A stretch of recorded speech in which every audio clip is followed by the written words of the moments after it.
ലോകത്തിന് മൊത്തത്തിൽ കരപിടിക്കാനിറങ്ങിയ ഡൊണാൾഡ് ട്രംപിന്റെ അവസ്ഥ എന്താണ് ഇപ്പോൾ? താരിഫ് ഇല്ലെങ്കിൽ അമേരിക്ക തകരുമെന്ന് പറഞ്ഞ ട്രംപ് ഇപ്പോൾ മുറവിളി കൂട്ടുന്നു. ഇറാൻ വേണ്ട, ഇസ്രായേൽ വേണ്ട, ഒന്നും വേണ്ട. ട്രംപിന് ഇപ്പോൾ റഷ്യ കീഴടക്കാൻ ഇന്ത്യക്ക് മേൽ താരിഫ് ചുമത്തണം. അതിന് 100%എങ്കിൽ 100. അതാണ് ഇപ്പോൾ ട്രംപിന്റെ മനസ്സിലിരിപ്പ്. കാരണം ഇന്ത്യ തകർക്കാൻ ശ്രമിച്ചാൽ റഷ്യ ഇടപെടുമെന്നും റഷ്യ ഉക്രൈനു മുന്നിൽ മുട്ടുകുത്തുമെന്നൊക്കെയാണ് ട്രംപിന്റെ ധാരണ. പക്ഷേ അങ്ങനെയല്ല ജിയോ പൊളിറ്റിക്സിൽ, ആഗോള രാഷ്ട്രീയ നയന്ത്ര നീക്കങ്ങളിൽ സംഭവിക്കാൻ പോകുന്നതെന്ന് ട്രംപ് ഇതുവരെ മനസ്സിലാക്കിയിട്ടില്ല എന്ന് വേണം കരുതാൻ.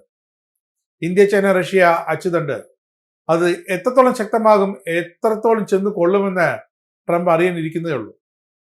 ഉക്രൈൻ യുദ്ധത്തിന്റെ പേരിൽ റഷ്യയുടെ മേൽ കൂടുതൽ ഉപരോധങ്ങൾ കൊണ്ടുവരുമെന്ന US പ്രസിഡന്റ് ഡൊണാൾഡ് ട്രംപിന്റെ ഭീഷണിക്ക് പിന്നിൽ സമ്മർദ്ദം തന്നെയാണ് വ്യക്തമാകുന്നുണ്ട്.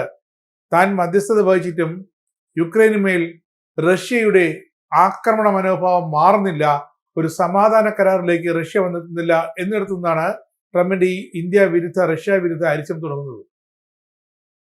റഷ്യൻ സാമ്പത്തിക വ്യവസ്ഥയുടെ നട്ടല് ഇന്ത്യ തകർക്കാമെന്നാണ് ട്രംപിന്റെ വിചാരം. എന്നാൽ ഇന്ത്യയുടെ നിലപാട് ട്രംപിന് ഭീഷണി തന്നെയാണ്. ഇന്ത്യ വിട്ടുകൊടുക്കാൻ തയ്യാറാകുന്നുമില്ല. ഈ സാഹചര്യത്തിലാണ് രണ്ടാം ഘട്ട തിരിവ റഷ്യക്കെതിരെയും ഇന്ത്യക്കെതിരെയും. റഷ്യക്കെതിരെ ഇപ്പോൾ ട്രംപ് പ്രഖ്യാപിച്ചു കഴിഞ്ഞു, രണ്ടാം ഘട്ട തിരിവ ഏത് നിമിഷവും ചുമത്താമെന്ന്. അങ്ങനെയെങ്കിൽ ആ പാക്കേജിൽ റഷ്യ മാത്രമാകില്ല, ഇന്ത്യയും ചിലപ്പോൾ ചൈനയും വിട്ടേക്കാം. ചൈനയേക്കാൾ ട്രംപിന് ഭീതി ഇന്ത്യയാണ്, ഇന്ത്യ റഷ്യ ബന്ധമാണ്. അതുകൊണ്ടാണ് IT മേഖലയിൽ ഔട്ട്സോഴ്സിംഗിൽ അമേരിക്കൻ കമ്പനികൾ ഇന്ത്യയെ ആശ്രയിക്കേണ്ട കാര്യമില്ലെന്ന് ട്രംപ് പറയുന്നത്. ഇന്ത്യ വഴങ്ങിയില്ലെങ്കിൽ, ഇന്ത്യ തിരിവ് കുറച്ചില്ലെങ്കിൽ, ഇന്ത്യയുടെ തിരിവ് കുറയ്ക്കണമെന്നല്ല അമേരിക്ക ആവശ്യപ്പെടുന്നത്. റഷ്യക്ക് മേൽ ഇന്ത്യ സമ്മർദ്ദം ചെലുത്തണം. അങ്ങനെ റഷ്യ ഉക്രൈൻ സമാധാന കരാർ യാഥാർത്ഥ്യത്തിൽ വരണം. എങ്കിൽ മാത്രമേ അതിന്റെ പേരിൽ അമേരിക്കൻ പ്രസിഡന്റ് ഡൊണാൾഡ് ട്രംപിന് ചങ്കൂറ്റം കാട്ടി പുറത്തിറങ്ങി നടക്കാനാകൂ എന്നാണ് ഇപ്പോൾ ട്രംപ് പറയുന്നത്. എങ്കിലും ഇത്രയും സമ്മർദ്ദങ്ങൾക്കിടയിലും ഉക്രൈനെതിരെയുള്ള ആക്രമണം റഷ്യ കടുപ്പിക്കുകയാണ്. പക്ഷേ അതിനെ ഇന്ത്യ പിന്തുണയ്ക്കുന്നില്ല. സമാധാനപരമായി ജീവിക്കണം, യുദ്ധം ആവശ്യമില്ല എന്നതിനാണ് ഇന്ത്യയുടെ നിലപാട്. ഉക്രൈൻ സൈന്യം ഉപയോഗിക്കുന്ന ആയുധ കേന്ദ്രങ്ങൾ, ഡ്രോണുകൾ, ഗതാഗത സംവിധാനങ്ങൾ, ഡ്രോൺ നിർമ്മാണ കേന്ദ്രങ്ങൾ, ഇവയൊക്കെ കഴിഞ്ഞ ദിവസം റഷ്യൻ സേനയുടെ മിസൈലുകൾ തകർത്തെറിഞ്ഞിരുന്നു. ഇത് അമേരിക്കയ്ക്കുള്ള തിരിച്ചടി. കാരണം ഉക്രൈൻ ഉപയോഗിക്കുന്ന ആയുധങ്ങളിൽ ഭൂരിഭാഗവും അമേരിക്ക അല്ലെങ്കിൽ അമേരിക്കൻ സഖ്യകക്ഷികൾ റഷ്യക്കെതിരെ ഉപയോഗിക്കാൻ ഉക്രൈൻ നൽകിയതാണ്. അപ്പോൾ ഇന്ത്യയുടെ കാര്യം പരുങ്ങലിൽ നിന്നും തീരാ പരുങ്ങലിലേക്ക് നീങ്ങുമെന്നാണ് ട്രംപിന്റെ ഒരു ചിന്ത. പക്ഷേ യൂറോപ്യൻ യൂണിയനുമായി നിർണായകമായ ചില സാമ്പത്തിക വ്യാപാര നീക്കങ്ങൾ നടത്തുകയാണ് ഇന്ത്യ. യൂറോപ്യൻ യൂണിയനുമായുള്ള സ്വതന്ത്ര വ്യാപാര കരാർ ചർച്ചകളുടെ അടുത്ത ഘട്ടം ഇന്ത്യയിൽ വെച്ച് നടക്കും. ഈ വർഷം അവസാനത്തോടെ കരാറിന് അന്തിമ രൂപം നൽകണമെന്ന് ഇന്ത്യയിൽ ആവശ്യപ്പെട്ടത് യൂറോപ്യൻ യൂണിയൻ കമ്മീഷനാണ്. അവശേഷിക്കുന്ന പ്രശ്നങ്ങൾ പരിഹരിച്ച് UK-യും ഇന്ത്യയുമായി ഏർപ്പെട്ട സ്വതന്ത്ര വ്യാപാര കരാർ പോലെ മറ്റ് യൂറോപ്യൻ യൂണിയൻ രാജ്യങ്ങളുമായി ഇന്ത്യ ഒരു കരാറിൽ ഏർപ്പെടണം എന്നാണ് ഇപ്പോൾ യൂറോപ്യൻ യൂണിയൻ കമ്മീഷന്റെ ആവശ്യം. അഭ്യർത്ഥന. എന്തായാലും യൂറോപ്യൻ യൂണിയനിൽ കാർഷിക വ്യാപാര ചുമതല വഹിക്കുന്ന ഉദ്യോഗസ്ഥർ ഉടൻ തന്നെ ഇന്ത്യയിലേക്ക് എത്തുമെന്നാണ് ഇപ്പോൾ വന്നിരിക്കുന്ന ഏറ്റവും പുതിയ സൂചനകൾ. യൂറോപ്യൻ വ്യാപാര കമ്മീഷണർ മരോസ് സെഫ്കോവിച്ച്, കാർഷിക കമ്മീഷണർ ക്രിസ്റ്റഫ് ഹാൻസൻ, ഇവരിരുവരും ആഴ്ചകൾക്കകം ഇന്ത്യയിൽ എത്തുമെന്നാണ് സൂചന. ബ്രസൽസിൽ നിന്നുള്ള 30 അംഗ യൂറോപ്യൻ യൂണിയൻ സംഘവും ഇവർക്കൊപ്പം ഉണ്ടാകും. കാരണം ഈ വർഷം അവസാനിക്കാൻ 2-3 മാസമേ ഉള്ളൂ. അതിനിടയ്ക്ക് സ്വതന്ത്ര വ്യാപാര കരാറുമായി ബന്ധപ്പെട്ട എല്ലാ വകുപ്പുകളുമായുള്ള ചർച്ചകൾ പൂർത്തീകരിക്കണം. കരാറിൽ ഒരു അന്തിമ തീരുമാനം ഉണ്ടാക്കണം. ചരക്കുകൾ, സേവനങ്ങൾ, നിക്ഷേപം, ഡിജിറ്റൽ വ്യാപാരം, ഇതിലൊക്കെയാണ് യൂറോപ്യൻ യൂണിയനും ഇന്ത്യയുമായി ടൈപ്പ് ചെയ്യാൻ പോകുന്നത്. കരാർ യാഥാർത്ഥ്യമായാൽ യൂറോപ്യൻ യൂണിയനിലെ 27 രാജ്യങ്ങളിലെ വിപണികൾ ഇന്ത്യക്ക് തുറന്നു കിട്ടും. ഒന്നല്ല, 27 എണ്ണം. അങ്ങനെ വന്നാൽ ഡൊണാൾഡ് ട്രംപിനാകും ഏറ്റവും വലിയ തിരിച്ചടി.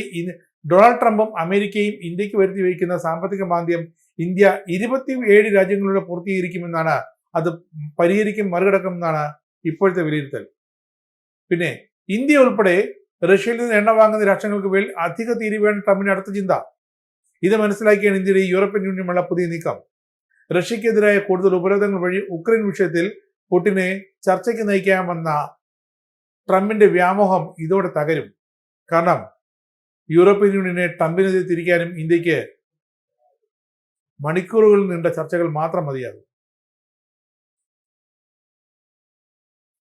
അതിനിടയിലാണ് ട്രംപ് ഇന്ത്യക്ക് മേൽ ഉൾപ്പെടെ പ്രഖ്യാപിച്ച തീരുവകൾ നിയമവിരുദ്ധവും ട്രംപിന് അമേരിക്കൻ പ്രസിഡന്റ് ഇല്ലാത്ത അധികാരം ഉപയോഗിച്ചുമാണെന്ന് 2 കോടതികൾ വിധിച്ചത്.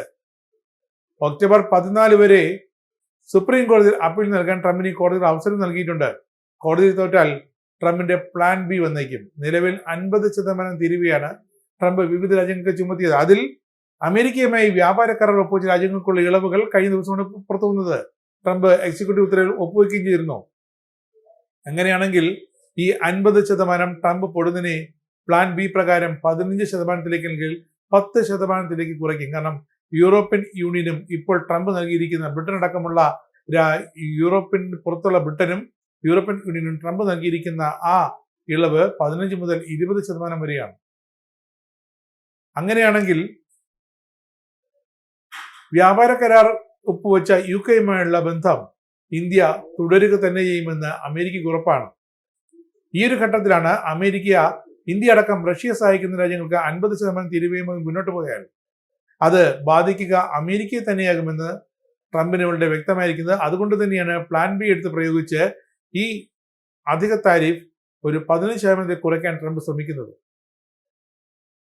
എന്തായാലും ഇന്ത്യ യൂറോപ്യൻ യൂണിയൻ വാണിജ്യ കരാർ ഉടൻ തന്നെ യാഥാർത്ഥ്യമാകുന്ന പ്രതീക്ഷയിലാണ് ന്യൂഡൽഹിയിൽ. അതിനുള്ള എല്ലാ ചർച്ചകൾക്കുള്ള വേദി ഒരുങ്ങിക്കഴിഞ്ഞതായും ഇനി യൂറോപ്യൻ യൂണിയൻ പ്രതികൾ ഇന്ത്യയിൽ എത്തിയാൽ മതിയെന്നുമാണ് ഇന്ത്യൻ വിദേശകാര്യമന്ത്രി എസ് ജയശങ്കർ പ്രതികരിച്ചത്. ഇസ്രായേലിന്റെ 5 സൈനിക താവളങ്ങളിൽ കനത്ത നാശനഷ്ടം. മോദി വെളിപ്പെടുത്തുന്ന ഇന്ത്യയുടെ വികസനത്തിന്റെ മയക്കുമരുന്ന് വിൽപ്പനയ്ക്കെതിരെ ശക്തമായ നടപടിയെടുത്ത് ഷാർജ പോലീസ്. അമേരിക്കയിലെ സാധാരണ മനുഷ്യരോട് കൂടിയാണ് കോൺഗ്രസിനുള്ളിൽ പങ്കുവയ്ക്കാൻ ഓപ്പറേഷൻ സിന്ദൂറിൽ ഉപയോഗിച്ച